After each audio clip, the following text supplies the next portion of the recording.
Amém, meu irmão? Nós precisamos viver nesse tempo de fé. Eu falo muito aqui na igreja. Decide qual lado você vai ficar. Você vai ser um crente, crente é aquele que crê em Jesus, ou você vai ser um religioso evangélico. Aqui no Sal da Terra, graças a Deus, nós não temos espaço para religiosos. Nós não temos espaço para guardadores de dias, anos e meses. Nós não temos espaço aqui para legalistas, para aqueles que confiam mais na lei de Moisés do que no Evangelho de Jesus. Para aqueles que se auto-intitulam corretos, justos, bons, perfeitos. Não. O Sal da Terra é um lugar onde os pecadores têm encontrado a graça e o amor e o perdão de Jesus. E têm descoberto o que Jesus fez por eles. E têm vivido não baseado nas suas capacidades, esperando vitórias pessoais, mas eles têm confiado na vitória de Jesus e vivido baseado nessa vitória. Por isso aqui no Sal da Terra eu convido você, se você quiser, seja um mais do que vencedor. Aqui no próprio capítulo 8 de Romanos, na sequência ele fala, em todas essas coisas, porém, somos mais do que vencedores. O que é um mais do que vencedor? Vencedor é aquele que batalha, que luta, que joga, que enfrenta e ele vence. Mais do que vencedor é aquele que desfruta da vitória do outro. Sem esforço, sem luta, sem briga, sem nada. O exemplo que um dia Deus me deu é o exemplo foi na final de uma Champions League, ou seja, os jogadores de um time, os jogadores do Real Madrid, que foram os últimos campeões, eles se esforçaram, eles ralaram, eles correram, eles suaram, tomaram pancada e eles ganharam. Certamente eles foram premiados. Eles foram vencedores, mas a esposa, os familiares foram mais do que vencedores, porque a esposa ela vai participar daquele cheque, que deve ter sido um belo de um cheque, uma bela de uma premiação, sem ter colocado chuteira, sem ter tomado canelada, sem ter suado. Ela foi mais do que vencedora. O marido foi o vencedor, você e eu, nós somos a noiva de Cristo, o vencedor é Jesus, ele já venceu. Creia nas vitórias de Jesus, viva baseado na tua fé nas vitórias de Jesus. O que Paulo disse aqui em Gálatas capítulo 2, verso 20? Logo já não sou eu quem vive, mas Cristo vive em mim, e esse viver que agora eu tenho na carne, eu vivo pela fé. Eu vivo pela fé no Filho de Deus que me amou e a si mesmo se entregou por mim. Amém, meu irmão? É essa fé, essa certeza, essa convicção daquilo que Jesus fez em favor da tua vida. Eu não sei por que Deus não me cura, eu não perco um culto, eu não faço nada de errado, eu dou o meu dízimo e eu faço isso, faço aquilo. Um dia uma pessoa chegou para minha mãe e falou assim, eu até canto no coral, sabe, como se fosse assim, Deus, por que o Senhor não faz na minha vida? O que eu estou fazendo de errado para que o Senhor não me cure? Existe um único versículo, ou talvez um versículo importantíssimo aqui que está escrito, Isaías 53 diz, certamente Ele tomou sobre si as nossas enfermidades e as nossas dores levou sobre si. Diz que pelas suas pisaduras, pelas feridas dele é que eu fui sarado. No versículo 10 diz, todavia ao Senhor agradou moê-lo, fazendo-o enfermar. Ou seja, Jesus ele foi adoentado, enfermado, Jesus ele foi enfermo para me curar. Jesus ele carregou com as minhas dores, com as minhas enfermidades, ele tomou sobre si, ele pôs nas costas, ele pôs no corpo dele.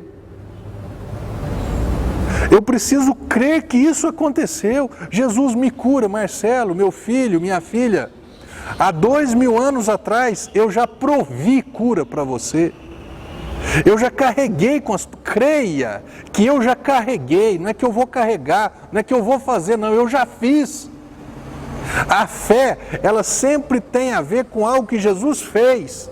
Tem pessoas que creem nela, eu não creio em mim, eu creio no que Jesus fez. Eu não tenho expectativas em mim, eu tenho expectativas baseadas no que Jesus fez. Jesus, ele fez isso em favor da tua vida. Jesus, o que eu preciso fazer? Você precisa crer. Quem é que vence? Aquele que crê.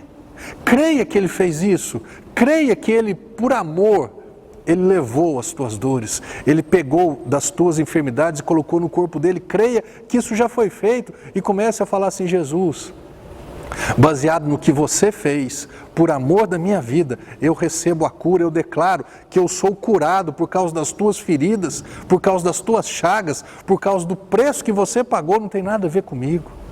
Amém? Você está precisando de dinheiro? Ô pastor, você chegou num ponto maravilhoso agora, mas com essa crise, com essa recessão, como é que tem dinheiro? Você está dependendo de você? Você está dependendo de governo natural, humano? Você está dependendo do quê? Da economia? Olha o que diz em 2 Coríntios, capítulo 8, verso 9. Pois conheceis a graça, esse favor imerecido, de nosso Senhor Jesus Cristo, que sendo rico, se fez pobre por amor de vós. Essa palavra, por amor, não é por dó, não é porque você é bom, não é porque você merece, não é porque você está pedindo, não, foi por amor. Há 2000 anos atrás, Jesus ele se empobreceu.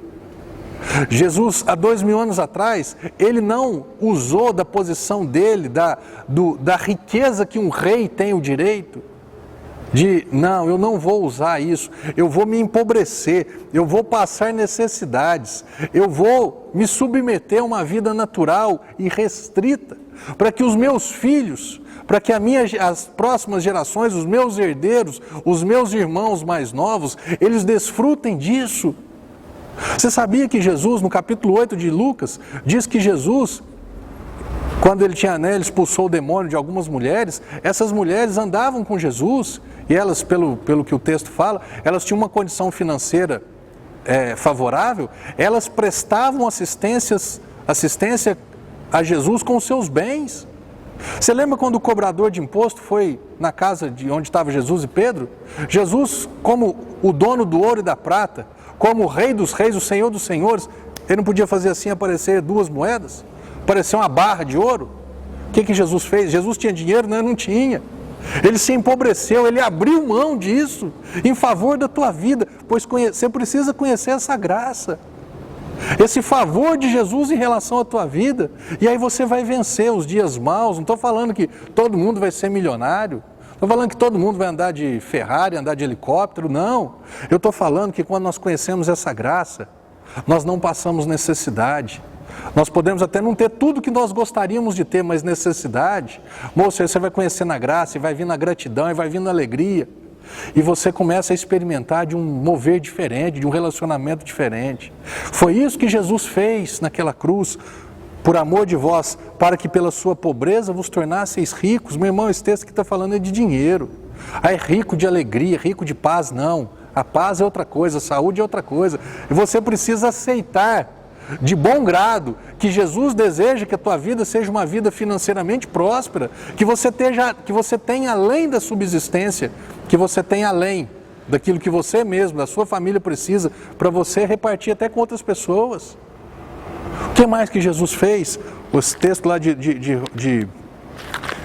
Jeremias, não de Isaías, fala que ele foi castigado para nos trazer a paz. Jesus disse assim: a minha paz eu vos dou, eu não vou lá dou como o mundo a dá. Jesus é o príncipe da paz. Você tem procurado paz na onde? Paz é quando está tudo bem. E no dia que não está tudo bem, aí não tem paz? E no dia que as coisas fogem ao teu controle, nesse dia não tem paz? Diz aqui, o castigo que nos traz a paz estava sobre ele. Jesus, tu és a minha paz. Jesus, tu és aquele que promove paz dentro de mim. Se para o lado de fora o negócio está fervendo ainda, eu creio que no devido tempo, eu creio que existe tempo para todas as coisas debaixo do céu. Eu creio que existe um devido tempo e vai chegar a hora de dar certo. Vai chegar a hora que as coisas vão se ajustar, eu creio. Quem é que vence o mundo, senão aquele que crê ser Jesus, o Filho de Deus, aquele que morreu pelo seu pecado, aquele que ressuscitou para te inocentar, aquele que se enfermou para te curar, aquele que se empobreceu para te enriquecer, aquele que foi castigado para te trazer a paz. Você crê nesse Jesus? Porque esse é o Evangelho. É a vida eterna e a vida abundante. Vida eterna. Perdão dos pecados, do pecado que você nasceu, dos pecados que nós cometemos. Inocência, justificação diante de Deus. Vida abundante, paz, saúde e dinheiro. Todas as outras coisas vão se ajustando Um casamento, lógico que vai fazer parte, mas o solteiro pode viver uma vida abundante, como o casado vai viver uma vida abundante, baseado no que Jesus fez. O que eu preciso fazer? Você precisa crer. O que eu preciso fazer para a minha vida dar certo? Creia. O que eu preciso fazer para fazer as obras de Deus? Creia. O que eu preciso fazer para eu vencer nesse mundo? Creia que Jesus é o Filho de Deus. Creia no que Jesus fez em favor da tua vida. Amém? Meu convite para você, conhecer esse Evangelho, conhecer essa graça, viver essa vida espiritual e sobrenatural, não uma religiosa e chata, mas uma vida espiritual e uma vida sobrenatural. Vem aqui na igreja, você vai experimentar de uma graça e de um amor, de uma vida de Deus para você. Amém? Que Deus seja louvado em sua vida, que você tenha uma excelente semana no nome de Jesus. Amém.